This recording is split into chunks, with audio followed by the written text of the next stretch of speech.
আসসালামু আলাইকুম। আমি মোহাম্মদ মিজানুর রহমান। নবম ও দশম শ্রেণীর তথ্য ও যোগাযোগ প্রযুক্তি বইতে অন্তর্ভুক্ত অ্যাডোবি ফটোশপের কোর্সে KEN এর পক্ষ থেকে সবাইকে স্বাগত জানাচ্ছি।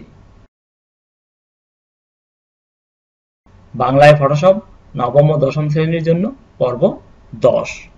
আজকে আমরা জানব ফটোশপে কি করে ফাইল সেভ করতে হয় এবং পুরাতন ফাইল ওপেন বা রিট্রিভ করা যায়।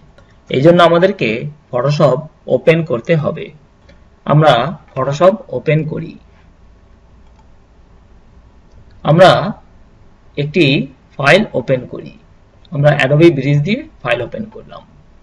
আমরা এই ছবিটিকে ওপেন করলাম। আমরা কিছু কাজ করে এই ফাইলটাকে নতুন একটি ফাইল হিসেবে সেভ করতে চাই। তাহলে আমরা ম্যাজিক ওন টুলে ক্লিক করে এটার ব্যাকগ্রাউন্ডকে সিলেক্ট করলাম। এবার আমরা এর ব্যাকগ্রাউন্ডকে চেঞ্জ করব। সেজন্য আমরা এডিটে গেলাম, ফিলে ক্লিক করলাম, এখানে অপাসিটি 100% রইল। আমরা এখানে বললাম ফরগ্রাউন্ড, অর্থাৎ আমাদের ব্যাকগ্রাউন্ড হবে এই রঙের। ওকে দিলাম। আমরা দেখতে পেলাম আমাদের ছবির ব্যাকগ্রাউন্ডই চেঞ্জ হয়েছে। এবার আমরা এই সিলেক্ট থাকা অবস্থায় এডিটে গিয়ে কপি করলাম, পুনরায় এডিটে গিয়ে পেস্ট করলাম। আমরা পেস্ট করাতে নতুন একটি লেয়ার এখানে তৈরি হয়েছে দেখতে পেলাম। এবার এই লেয়ারে ক্লিক থাকা অবস্থায় আমরা এই ফাইলটিকে সেভ করব। তাহলে আমাদের এই লেয়ারটা সেভ হবে, নতুন একটি ছবি তৈরি হবে।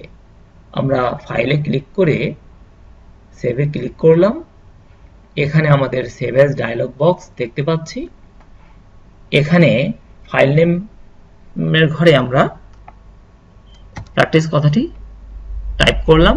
এখানে ফটোশপে এক্সটেনশন হিসেবে PSD রয়েছে।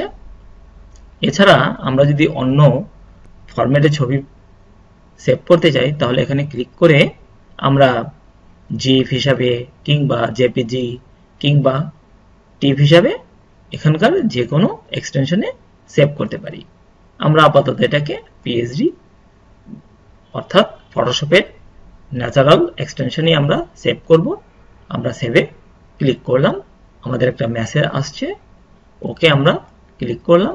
ফাইলটি আমাদের সেভ হয়ে গেল। আমরা এটাকে ক্রস করে দিলাম। এবার আমরা দেখব ফটোশপে কি করে পুরাতন ফাইল ওপেন করা যায়।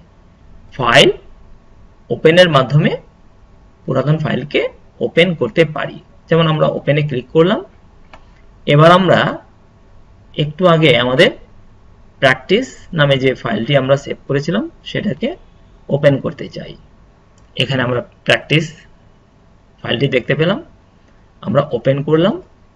এভাবে আমরা ফটোশপের সকল ভার্সনেই ওপেনের মাধ্যমে পুরাতন ছবিকে ওপেন বা রিট্রিভ করতে পারি। আর CS থেকে শুরু করে আমরা ফাইলে ব্রাউজ এবং অ্যাডোবি ব্রিজের মাধ্যমে পুরাতন ফাইলকে ওপেন করতে পারি। তাহলে আমরা দেখলাম ফটোশপে কি করে ফাইল সেভ করা যায় এবং পুরাতন ফাইল ওপেন করা যায় বা রিট্রিভ করা যায়। টিউটোরিয়ালটি দেখার জন্য সবাইকে ধন্যবাদ।